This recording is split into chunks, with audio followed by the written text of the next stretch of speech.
So a question we get often is how high a fever is a serious fever? When should we come to the emergency room?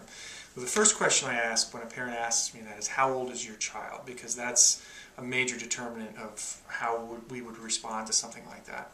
So under the age of 2 months, a temperature more than 100.4 or 38 degrees centigrade is something that needs to be looked at and evaluated.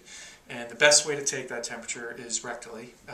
So there are lots of different kinds of thermometers out there. They all have pros and cons, but the most reliable way is a good old digital thermometer measuring rectally. So 100.4 under the age of 2 months, that's a kid that needs to be seen, regardless, day or night, whenever that is detected.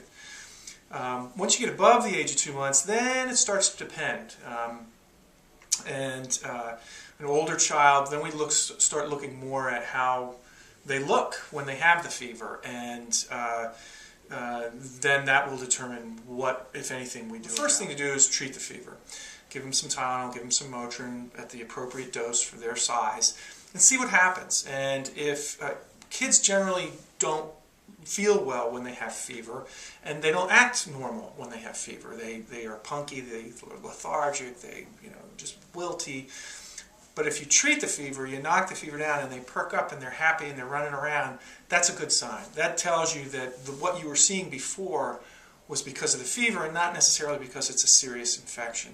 So if your child gets a high fever, treat them with your favorite anti-fever medicine, and then see how they respond.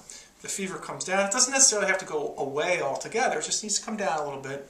Child feels better. That's probably not anything that's a terrible emergency, as long as they're not under the age of 2 months. And you can probably watch that for a while and see how things go.